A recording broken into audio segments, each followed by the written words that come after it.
Hello, so this video will be about augmentations and implants. They're actually super useful and super needed in the early game, especially in the end game as well, but I don't think people use them because they lack either the experience with them or they just don't have a way to experiment with them. So this video will kind of clear up a lot of things. Now, if you want to think of augmentations, think of the parts you replace in the body of the clone, and implants are the stuff that goes into the clone even without having the augmentations. So yeah, it's kind of a big amount of information here, so let's just start by categorizing the implants and augmentations. First of all, augmentations have four major categories: combat, industrial, or recreational. And the fourth one will be Quasimorphic, but this one is not fleshed out enough in my opinion in the game to be of real use to the player yet, so we'll not spend a lot of time on that.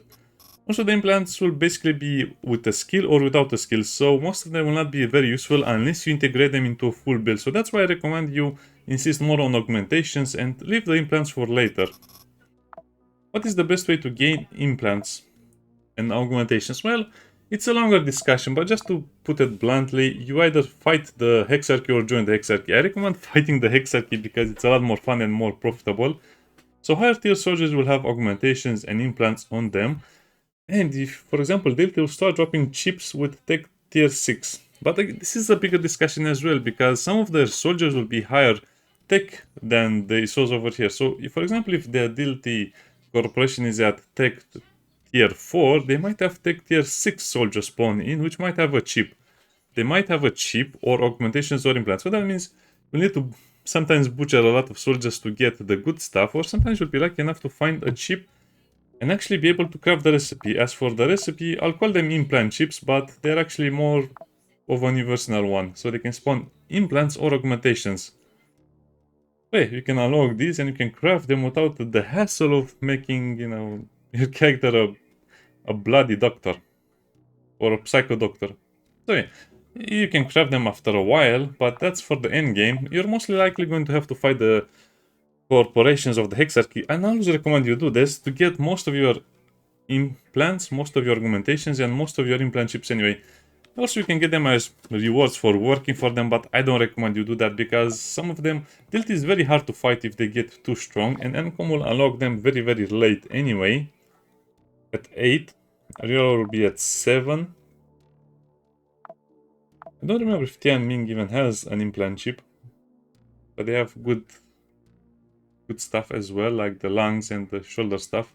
And this is not good, but it's fun to look at at least. Yeah, also a big disclaimer over here. I don't have the eye implant from SBN because they get beat up so fast and I don't have enough time to interact with them. So it's kind of hopeless to try and obtain this implant over here. They either get beaten up too fast or they just don't have enough strength to produce them and have soldiers in plentiful numbers. So I recommend you just leave them alone until they get stronger and then you can fight them to get their chips and some of their other stuff from their dead soldiers. This coupled with the Quasimorph, well, let's just say like this. If you have the industrial head and this eye implant, you'll probably never have to worry about Quasimorphosis ever again, which is a big bonus. Another way to obtain the implants is to just get the packaged ARs and disassemble them, but disassembling them doesn't give you a lot of parts anyway, so you have to be careful about that. But after you finish upgrading your ship with all of the required ARs or robots, you can disassemble some. So I disassembled a combat robot, only got 3 parts, which is very, very low. The industrial only gave me a leg and a joint. The Rubberized one seems to always give you a lot more stuff, so you don't always get all of the stuff from the robot. And the security drone will just give you more industrial stuff, which is weird because they give you an industrial head, but it's actually a drone. So for that purpose, I recommend you upgrade as soon as you can the recycling, which is again kind of counterproductive, but I don't know, just try to get the recycling up and running as fast as you can so you can have +1 resource, +1 resource, +1 resource. Which means disassembling a packaged robot will give you a lot more resources, so you can actually have access to these all the time. Now, let's speak about the 3 major robot categories, the military ones. So the military ones, usually it's a very bad idea to use all of the parts from the same category because they'll basically cancel each other out. So more weight over here, more weight. But then you'll get dodge, but also stealth is unavailable. So the weight increase will give you a bigger penalty to dodge than you actually get from the foot. This is just to kind of explain and differentiate them a little bit. The head is the best because you have vision range. Vision range coupled with weapon range is so strong. Also a little bit of a spoiler, you'll not be able to have any shock armor because shock resistance will probably be at minus 100 by the time you're finishing with the build. So just rely on dodge and you'll be fine. There are not that many shock weapons except for Dilty. So again, another reason to attack Dilty early on. As you can see, more combat related stuff, more defense related stuff, more dodge, more weapons. Let's go to the industrial parts. These are more for utility and for, how should I put it, for looting and other purposes, so non-combat of another vessel, but you have huge penalties to your armors if you use this one, so I don't like it. The frame is kind of good and you probably should use it if you can, because reducing your load means you have a little more dodge and a little less pain incoming. The industrial head, as you can see, has kind of a big debuff because it reduces your field of view and you also have the shock resistance lowered. But Quasimorph is -1, so if you have the head and the eye implant, that's a great combination. But as you can see, it comes with some disadvantages. Plus, you'll not be able to use the military head, which is the biggest disadvantage. So if you use this head, just think of it as losing 1 vision and 1 weapon range, plus the crit damage. And the foot has the unique opportunity of giving you no knockback. So that means you'll not be knocked back into lava or space. Plus less dodge, but no running, which is a big debuff. As you can see, they're kind of cancelling out each other a lot. And the Rubberized one is mostly for healing and wound management and some other stuff. So more HP means you heal 2 HP per turn because you'll have the 1 HP from food and the 1 HP from the bionic chest. But more scatter and more load weight, which is kind of bad. Now this one, Rubberized Rain, is probably one of the best augmentations in the game because you can use it at any point of the game. So what is this? All of your wounds will have a minimum chance of 5% to heal. So 15 plus 5, that means all of your wounds will heal at a rate of 20%, which is great. Plus the meds will give you more HP, which is also great. The head is not so good because it reduces your vision range. So yeah, if you don't have a good clone in the early game with a lot of vision range, this can be catastrophic. But you can detect enemies even when on normal status. You also have less shock armor, but that's okay. And the foot will give you extra wounding chance, but more accuracy. So as you can see, they kind of cancel each other out because your wounds will heal faster, but you'll get more wounds anyway. And the other stuff. So basically, you will have to combine them. Also, let's speak about the joints because this is the most important part of the builds. The binding knee will decrease your dodge, but it will decrease also the chance of getting wounded. So for example, okay, let's go through all of them. The knee will also decrease your dodge, but it will give you other bonuses, smaller bonuses everywhere. And the Rubberized servo will give you more dodge, but scatter is a very important weapon attribute. Scatter means the range of multiple shots at range. So basically, if you're using a burst shotgun or a weapon that fires 3 bullets, 6 bullets, 9 bullets, it will have a lot less accuracy at range. So that means you'll have to use a single fire long range weapon and basically a 2-3 tile automatic weapon. Otherwise you'll eat through a lot of ammo and that will not have very good results. So now you just have to mix and match these things. For example, dodge plus vision range plus weapon range. Plus, well, I guess this one will be the one you choose, which will give you a little extra dodge. That's an amazing combination. As for the chest, you can get, for example, this one or this one, because it will give you some elemental resistance that you're probably lacking, plus one more vest slot, which means an extra looting spot. So just mix and match them, have your preference, have your favorites, work the way you want, or just mix and manage to whatever you have available. And now let's speak a little bit about the Quasimorphic stuff. So let's begin with that so you can kind of see the fun stuff. Still, they don't work as intended for now. This doesn't give you any benefits, it's just a normal hand, even though it says a binding hand. Same for the leg, doesn't have any bonuses or benefits. The giant hand will actually have some benefits, but it will increase quasimorphosis, which is a big problem, but the bonuses are quite nice. Melee damage, and less pain and more health. Giant hand. And this is the interesting one. So the mutilated one, the mutilated claw, will basically nullify all of the pain you will be receiving, but Quasimorphosis +1, Quasimorphosis +1, it's a big problem. You don't even have a weapon slot. Critical chance is increased by 20%, so you can kind of use the head and the eye implant to negate these bonuses, but at the same time, I don't think this means you'll have range crit chance, so it's a big risk, sadly. I really wish they would explain these things better, but that's the way the game is currently. But if it's applied to also crit chance for ranged weapons, yeah, you can probably make some very wicked builds with this. And also interesting enough, you'll have a spider joint, which will improve your healing. So 2 more HP per turn, but you have a 10% of increased chance to get a crit. But at the same time, you can just use the spider knee and the Rubberized, the thing that I showed you. So you can basically go up to 4 healing per turn, which will be amazing if you really want to play like that. Also, even more interesting, you can use the spider leg. This is a leg, by the way. Spider claw animal part, which would count as your leg. Which means you'll get 10% more dodge, which is also worth considering because, yeah, why not? The problem with this is that you'll get +1 Quasimorphosis, you'll also be immune to poison wounds, and you'll also be weaker to fire. I guess spiders hate fire, kill it with fire. Maybe it's a joke, I don't understand it. So this will actually be a very good option for your dodge as well. If you can harvest spiders, harvest them because their parts are worth a lot because they can help your game advance much faster as well. Now the problem with this, as you can see, you already have a foot that will give you 10% dodge anyway, so this is kind of a weird thing. Now, as for the parts themselves, they have a weird thing. You cannot have the upper part without the lower part, but you can have the lower part without the upper part.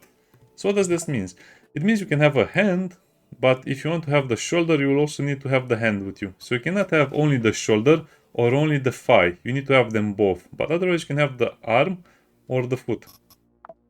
If you install the war robot arm, as you can see, you'll just get less scatter but more weight and an extra projectile but more wounding chance. So this is not really worth it in my opinion because you don't need to eat through your ammo supply that quickly. So no, especially with the load modifier. That's horrible because think of it, you get less dodge and a bigger chance of getting wounded. So that's why I don't like it. And the other arm, all of the arms will have 2 variants. The other variant will just be less scatter, which is great. And this is just pure resistances. But the problem with this is that, well, you will have your secondary slot, your secondary weapon slot blocked. In case you're using the backpack with the servo arm, or if you're using that clone that has an extra arm, this will actually be great because you'll still have 2 weapon slots, but you'll have less scatter and much higher resistances. So you can really use this one. Oh, by the way, if you use too many artificial parts, that means you'll not be able to heal with rags or heal with other stuff as well. You'll be able to use medicine for healing purposes, for HP purposes, but you'll need to use medkits only for HP regeneration. You can mostly repair with ceramic plates and some of the other stuff. So basically you'll not be able to fix your wounds with rags or other things, but you'll be able to fix them with repair kits or some of the other stuff. I showed it in enough videos anyway. So where were we? Oh yes, we're trying out this one. So more melee damage but a lot more scatter. Also a lot less ranged accuracy but even more melee damage. So yeah, kind of a fun melee weapon. And as you can see, this is also for melee but also for grenade throwing. So more melee damage and more grenade throw range. Sadly the debuffs to ranged firepower is too much with the cyborg stuff, with the industrial stuff. So let's go over here to the rubberized stuff. Extra hit in melee, but also it reduces your ranged accuracy by a lot. And critical chance is increased by 5%. Again, it's not very clear if this will apply to ranged as well. I will just consider it applies to ranged as well. And oh yeah, this one is very wicked because you get an extra hit on the weapon, plus you get a 20% chance increase to wound. So that's why you die to these rubber cyborgs, to the recreational cyborg so much. Just because they have such a big chance of wounding you, plus they get an extra hit, which is not really mentioned anywhere. And it's also not very clear if it applies to all weapons. I'll just assume it applies to all weapons, so yeah. Be very careful when fighting some of these robots, because the war variants will just have more armor. The industrial ones will just be super dangerous in melee, and these ones will just wound you a lot until you die, or they might even straight out kill you if they have those specific ends. Now, as for the feet, well, the thigh part, which I mentioned you cannot have without the lower foot, this is where things get very, very interesting. So this will just be more armor, which is not that bad because it doesn't have the debuff. And the lower foot will give you dodge and minus stealth. So that means you'll not be able to stealth, but you get 10% dodge and a lot of armor. Which sounds like it's a great combination, right?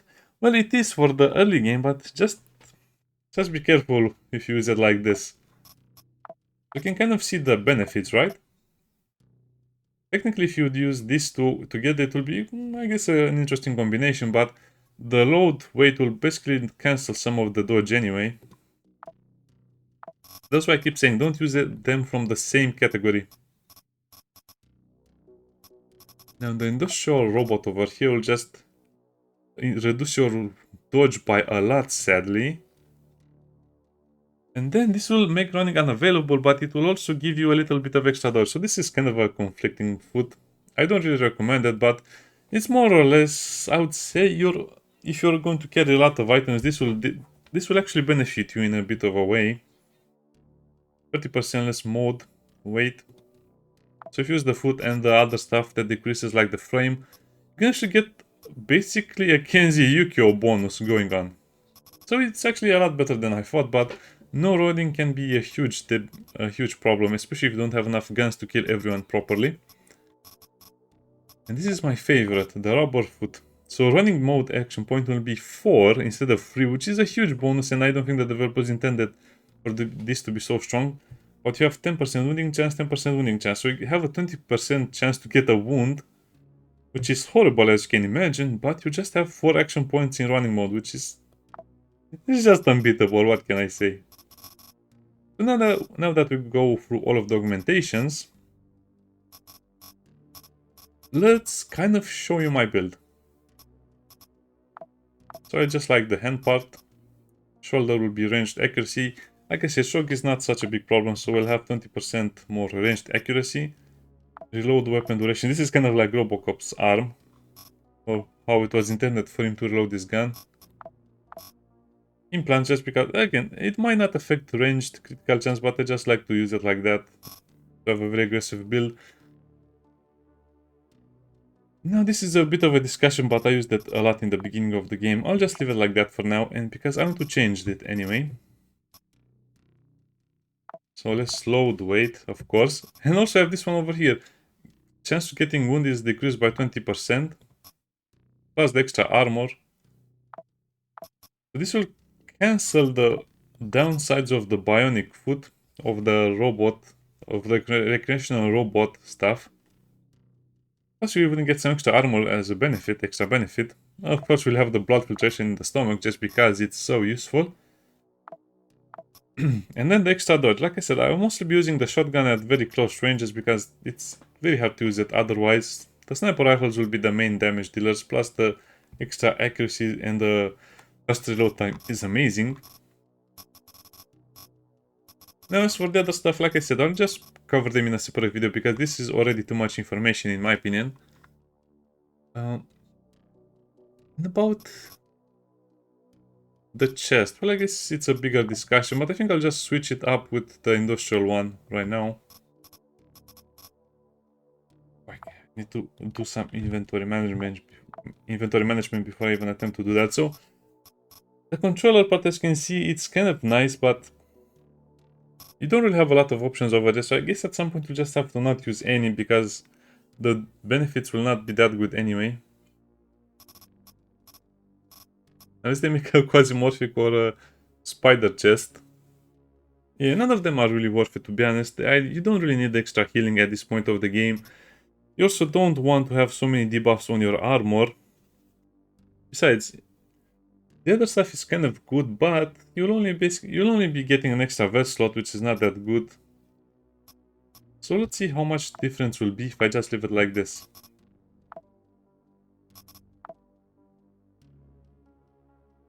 My dodge will be 40, with this it will be 43.